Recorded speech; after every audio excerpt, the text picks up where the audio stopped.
Hello વિદ્યાર્થી મિત્રો, આજે આપણે ધોરણ 6 સામાજિક વિજ્ઞાન દ્વિતીય સત્રનું સોલ્યુશન લઈશું. એમાં શું કહે છે? પહેલા પ્રશ્ન 1માં નીચેના દરેક પ્રશ્નના ઉત્તર માટે આપેલા વિકલ્પોમાંથી સાચો વિકલ્પ શોધીને લખો. આમાં પહેલો પ્રશ્ન છે, એમાં શું કહે છે? મહાવીર સ્વામીએ કઈ નદીના કિનારે સર્વોચ્ચ જ્ઞાન પ્રાપ્ત કરવા 12 વર્ષ સુધી કઠોર તપશ્ચર્યા કરી હતી? તેનો જવાબ આવશે વિદ્યાર્થી મિત્રો ડી, ઋજુપાલિક. બીજો લઈશું.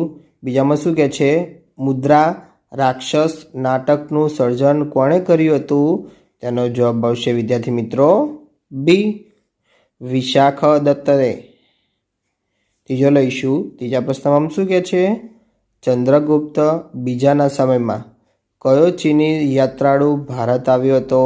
તેનો જવાબ આવશે સી, એનું નામ છે ફાહિયાન. ચોથું લઈશું. એમાં શું કહે છે? બૌદ્ધ ધર્મના મૂળ ગ્રંથને શું કહેવામાં આવે છે?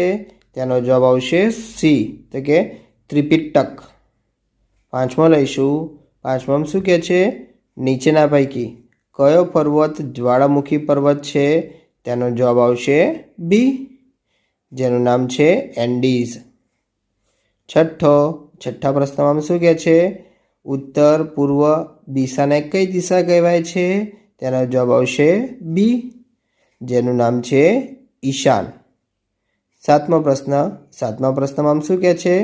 ભારતમાં શિયાળો કયા મહિનાઓ દરમિયાન હોય છે? તેનો જવાબ આવશે વિદ્યાર્થી મિત્રો બી. બીમાં શું કહે છે? તો કે ડિસેમ્બરથી ફેબ્રુઆરી. આઠમો પ્રશ્ન લઈશું. એમાં શું કહે છે? દરેક વ્યક્તિને જીવન નિર્વાહ માટે શેની જરૂર પડે છે?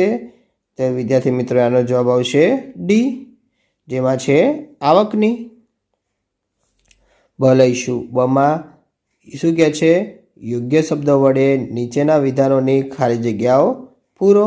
આમાં પહેલો છે, ભારતમાં હિમાલય નજીક ખાલી જગ્યાની તરાઈમાં કપિલવસ્તુ નામનું રાજ્ય હતું. તો જવાબ આવશે નેપાલ.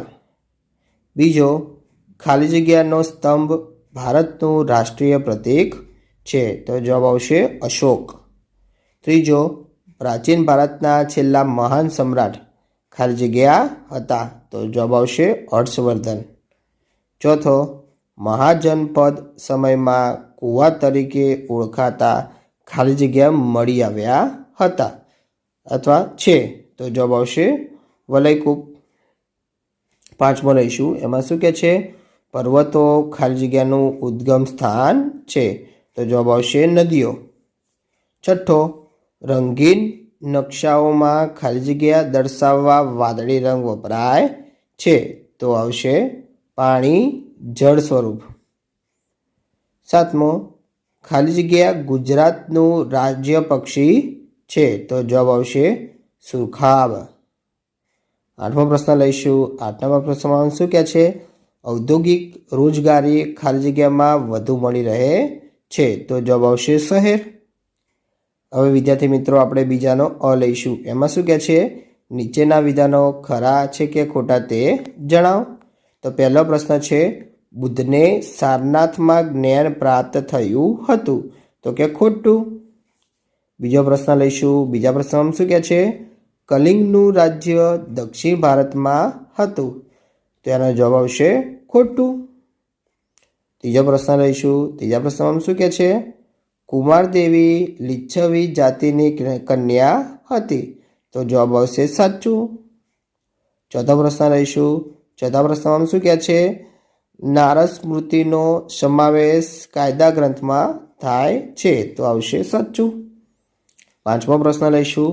પાંચમા પ્રશ્નમાં શું કહે છે? બ્રાઝિલનો ઉચ્ચ પ્રદેશ ખંડીય ઉચ્ચ પ્રદેશ છે. તો જવાબ આવશે સાચું. છઠ્ઠો પ્રશ્ન લઈશું. છઠ્ઠા પ્રશ્નમાં શું કહે છે? ભારતની પશ્ચિમ દિશાએ હિમાલય પર્વતમાળા આવેલી છે. તો આવશે ખોટું.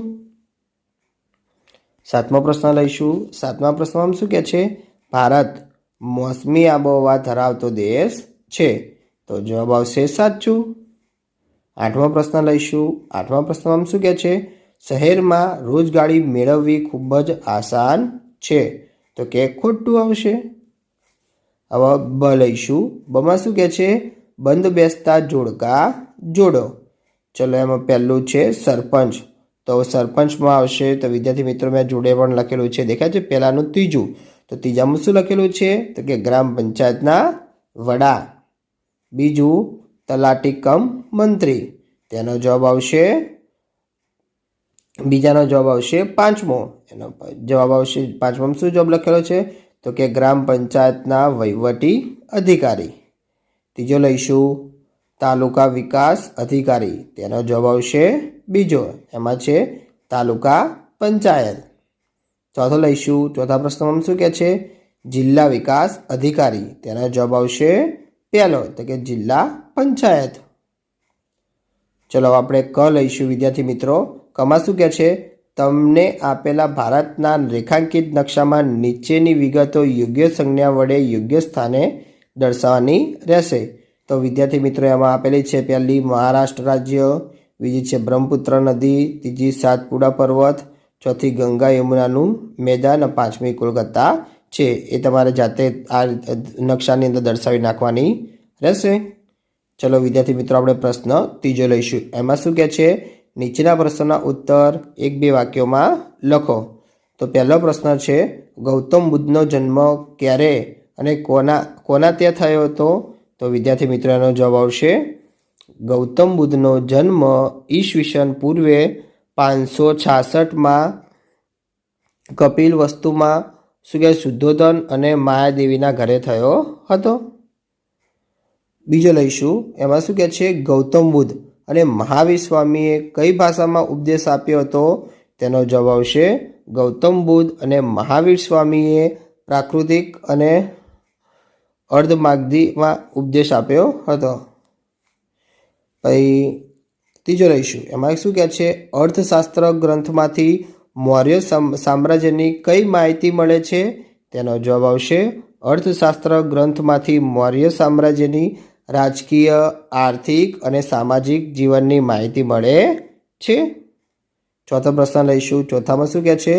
ગુપ્ત સંવતની શરૂઆત કોણે કરાવી હતી? તેનો જવાબ આવશે વિદ્યાર્થી મિત્રો ગુપ્ત સંવતની શરૂઆત ચંદ્રગુપ્ત પહેલાએ કરાવી હતી. પાંચમો લઈશું. પાંચમામાં શું કહે છે? પ્રાચીન સમયમાં ભારતમાં કયા કયા પાકોની ખેતી થતી હતી? તો જવાબ આવશે પ્રાચીન સમયમાં ભારતમાં ઘઉં, જવ, ડાંગર, જુવાર, બાજરી, તેલ, વટાણા વગેરેની ખેતી થતી હતી. છઠ્ઠો પ્રશ્ન લઈશું. છઠ્ઠા પ્રશ્નમાં શું કહે છે? ઉપસાગર એટલે શું? દ્રષ્ટાંત આપો. તેનો જવાબ આવશે ઉપસાગર એટલે મહાસાગરના જળભાગનો આર્થિક ભાગને જમીન ફરતે ખુલ્લા વિશાળ સરોવર જેવો આકાર કહે છે. ઉદાહરણ તરીકે બંગાળનો ઉપસાગર. સાતમો લઈશું. એમાં શું કહે છે? નકશો એટલે શું? તો વિદ્યાર્થી મિત્રો એનો જવાબ આવશે નકશો એટલે પૃથ્વીની સપાટી અથવા તેનો કોઈ એક ભાગનું સપાટ શું કહે છે અથવા સપાટ કાગળ પરનું આલેખન ધરાવતા પ્રદેશને ઘણી બધી શું કહે છે જગ્યાઓને આપણે નકશો કહેવામાં આવે છે. એને આપણે શું કહીશું? નકશો કહીશું. આઠમો લઈશું. એમાં શું કહે છે? વિશ્વનું સૌથી ઊંચું પર્વત શિખર કયું છે? તે ક્યાં આવેલું છે? તેનો જવાબ આવશે વિશ્વનું સૌથી ઊંચું પર્વત શિખર માઉન્ટ એવરેસ્ટ છે. તે શું કીધું છે? હિમાલયની પર્વતમાળામાં આવેલું છે. નવમો લઈશું. એમાં શું કહે છે?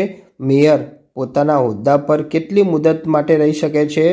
તેનો જવાબ આવશે વિદ્યાર્થી મિત્રો મેયર પોતાના હોદ્દા પર 2.5 વર્ષ પર રહી શકે છે, એટલે કે 2.5 વર્ષની મુદત માટે રહી શકે છે.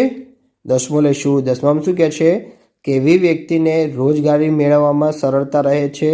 તો જવાબ આવશે વિદ્યાર્થી મિત્રો એનો શિક્ષિત અને વિવિધ આકારનું કૌશલ્ય ધરાવતી વ્યક્તિને રોજગારી મેળવવામાં સફળતા રહે છે. પ્રશ્ન ચોથો લઈશું. એમાં શું કહે છે? નીચેના પ્રશ્નોના ટૂંકમાં ઉત્તર લખો.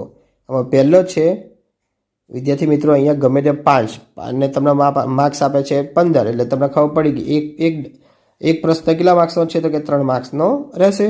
તો પહેલો પ્રશ્ન છે જૈન ધર્મે કયા 5 મહાવ્રતો આપ્યા? તો કે જૈન ધર્મના 24 તીર્થકાર મહાવીર સ્વામીએ આ 5 વ્રતો આપ્યા હતા. તો કયા કયા છે? તો પહેલો આવશે અહિંસા, બીજો સત્ય, ત્રીજો અસત્ય, ત્રીજો ચોથો અપરિગ્રહ અને પાંચમો બંધચર્ય.